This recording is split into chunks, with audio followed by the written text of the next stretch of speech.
Diksha Agarwal, and it's time for a book review. And the book that I'm going to review today is called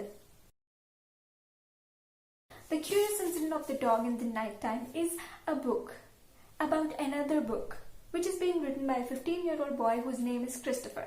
A little about Christopher. Christopher lives with his father. He's super intelligent. He loves maths and science. In fact, he's going to give his A1 level maths exam this year, which reminds me of the beautiful school days when I used to give my maths exam.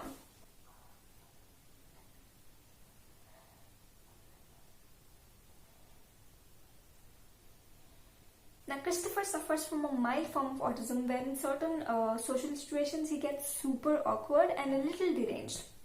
But what blows my mind is that so many other people in this story act so much more deranged than this autistic child. For example, Mrs. Alexander. She's an old lady who's Christopher's neighbor, and when she first meets Christopher, she does this.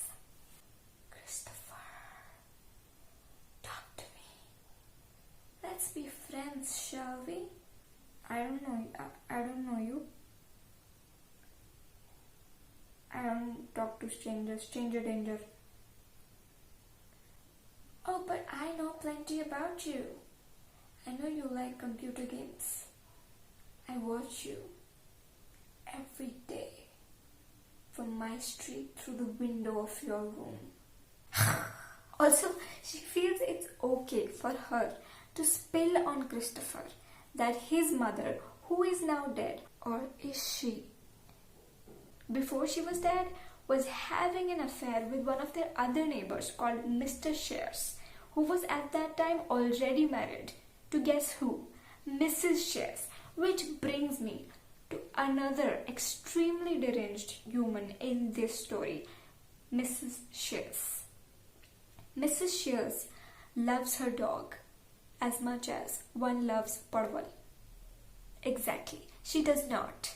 The story starts, the book starts with her dog being murdered, and she could not give a rat's ass about her dog's death.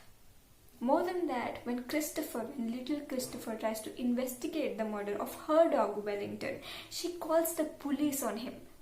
I mean, how can you love your pet so less? Or is she trying to save the murderer? Which brings us to the third very deranged human in this story, Christopher's father.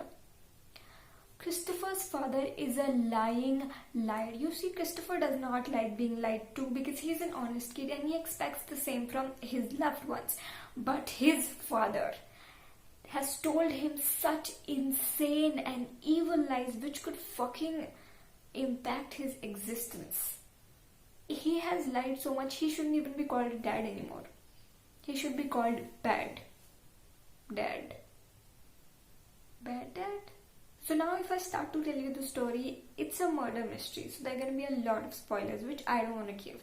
So I'm just going to talk about some instances in the book which I felt were really impactful. So Christopher goes to this school for kids with special needs, where he has this teacher called Siobhan. Let's just call her Sio. Sio, I feel, is the best teacher because she didn't just school Christopher, she schooled me as well. So Christopher, when he first met Sio, had difficulties understanding humans and their overflowing emotions, which is why Sio drew him on a paper various emoticons so that he can understand the emotions that humans have. Amongst all the emoticons, the two emotions which Christopher was able to understand were and all the other emotions that he could not understand were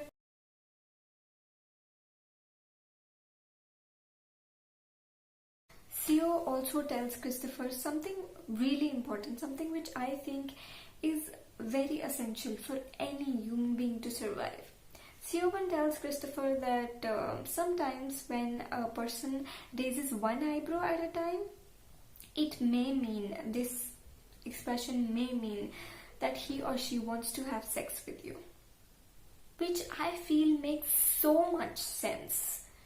Because I can never raise one eyebrow at a time. I just can't do it, which is probably why I don't get a lot of action. I don't know about this mystery, but this mystery has been solved by the greatest teacher in the world, C.O. Bunny. This one thing that I really like about this book is they have shown us the perfect way to hug.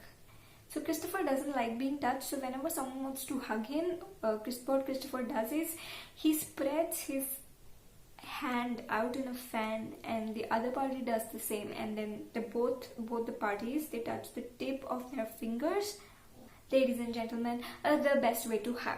It's also very convenient considering the current situation that we are living in. Now, Christopher also has a very intelligent way of deciding whether it's gonna be a good day or a bad day for him. As intelligent as oh ho, billi rasta kaat gayi, aaj din kharab hai. His definition of a good day is seeing 5 red cars in a row, and his definition of a black day which is a bad day, is seeing 4 yellow cars in a row.